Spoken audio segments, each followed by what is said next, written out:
ఇప్పుడు అంటే బీసీ వాదము బీఆర్ఎస్లో బలంగా ఉందంటారా?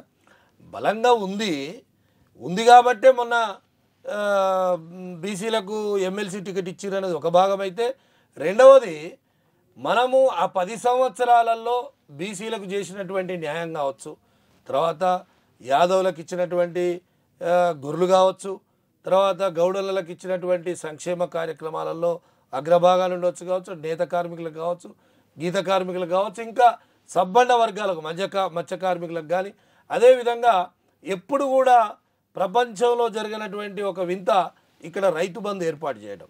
రైతు బంధు ఎవరికి ఎక్కువ జరిగింది? ఇవాళ మనం అనుకున్నట్టుగా మనం ఒక ఊహ మాత్రమే కానీ ఇవాళ భూములు ఉన్నాయన్నీ బలహీన వర్గాలకే ఎక్కువ అగ్రభాగాలు ఉన్నాయి. అంటే 100 ఎకరాలు ఉన్న వాళ్ళకి కూడా ఇచ్చారు కదా, అప్పుడు వాళ్ళకి ఎక్కువ మేలు జరిగింది కదా. అయితే నేనేమంటున్నా అంటే, మనం అనుకున్నట్టుగా కేసీఆర్ గారు 100 ఎకరాలకు ఇచ్చిండు అనేది ఒక భావన. ఇప్పుడు మన మండలమే ఉంది, మన మండలంలో 100 ఎకరాలు ఎవరికి ఉంది? ఎవరికి లేదు. అట్లా ఒక భావన కలిగింది. ఎవరికో ఉండొచ్చు, ఒక్కరికో ఇద్దరికో, మొత్తంలో కలిపి ఉంటే ఉండొచ్చు. అది 1% కాదు, 0.9% కూడా కాదు. రియల్ ఎస్టేట్ల గుట్టలకు, చెట్లకు, పుట్టలకు అది కూడా ఇచ్చారు కదా. నేను ఏమంటున్నా, కేసీఆర్ గారు కలం బట్టి రాసిచ్చింది కాదు. ఆయన ఆలోచన గొప్పది.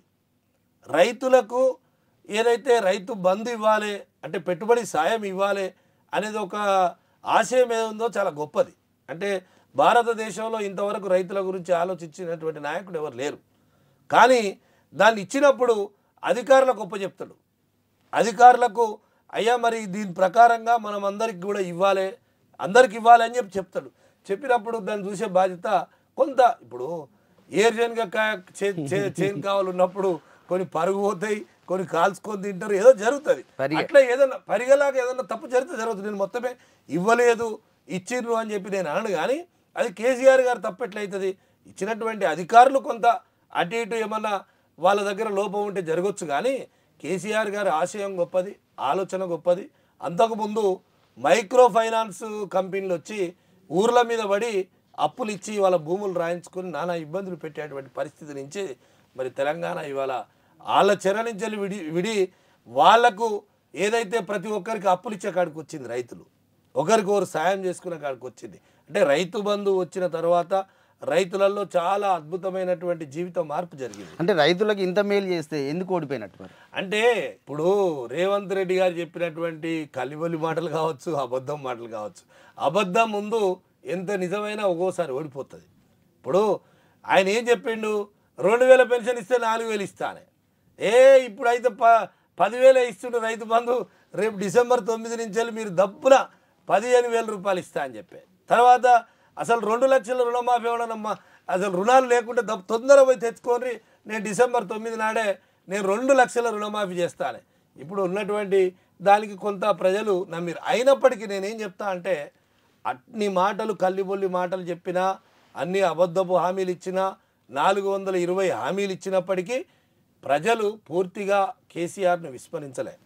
ఎమ్మెల్యేల మీద ఉన్నటువంటి వ్యతిరేకత ఏదైతే ఉందో, ఆ 10 సంవత్సరాల్లో ఎమ్మెల్యేల ప్రవర్తన, వాళ్ళ యాటిట్యూడ్ అవన్నీ చూసి ఇక్కడ మాత్రం ఎమ్మెల్యేలు నోడగొడతాం కానీ అక్కడ కేసీఆర్ గారు గెలుస్తారని చెప్పి ప్రయత్నం చేసినట్టుగా మనకు అవపడతా ఉంది. ఎందుకంటే 39 సీట్లు గెలిచిండ్రు, దాదాపు 20 సీట్లలో 1500తో ఓడిపోయినరు.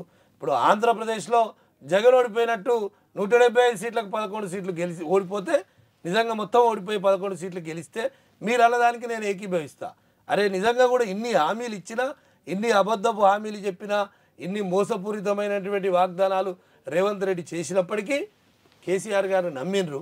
కానీ అక్కడ ఉన్నటువంటి ఎమ్మెల్యేలను కొంత ఇక్కడ ఓడిపోతే మిగతా దగ్గర గెలుస్తారు కానీ భావనతో అక్కడ జరిగినటువంటి పొరపాటు జరిగింది.